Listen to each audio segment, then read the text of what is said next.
ওয়াক্ত সালাত আদায় করে কেন? ঈমান আছে। বোরখা পরে থাকে কেন? ঈমান আছে।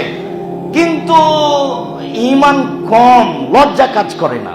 মহিলা মানুষ পর্দা করে, লজ্জা বুঝাতে যাবে না, পর্দা করে, বোরখা পরে, 5 ওয়াক্ত সালাত আদায় করে, তাহাজ্জুদ পড়ে। স্বামী যখন বাড়িতে থাকে না তখন প্রেমের গল্প করে, কেউ যখন থাকে না তখন ঠিকই টিভি নিজের মতো ব্যবহার করে। তাহলে তো বুঝতে হবে ঈমান কাজ করে না। ঈমান যত বেশি হবে পাপ তত কম হবে, ঈমান যত কম হবে পাপ তত বেশি হবে।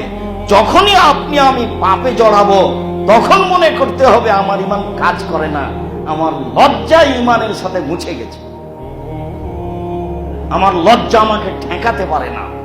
আমি এশার সালাত আদায় করে এসেছি, হজ করেছি, বয়স আমার 60 বছর, দোকানে ল্যাংটা মেয়ে নাচছে, আমি কি করে বসে বলতে পারি যে 1 কাপ চা দাও তো বেটা আমাকে?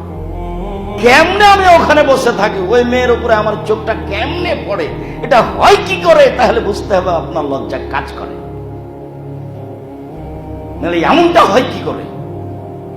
এটা তো হওয়ার কথা নয়। ঈমান তো তাকে বাধা দিবে।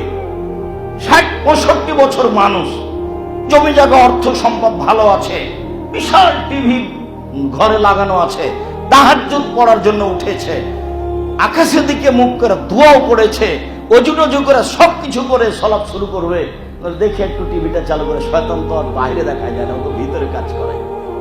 তারপর চালু করেছে, চালু করার সাথে সাথে একবারে বিশাল আকৃতির নগ্ন মহিলা চলে এসেছে। কোথায় তাহাজ্জুদ হারিয়ে গেল।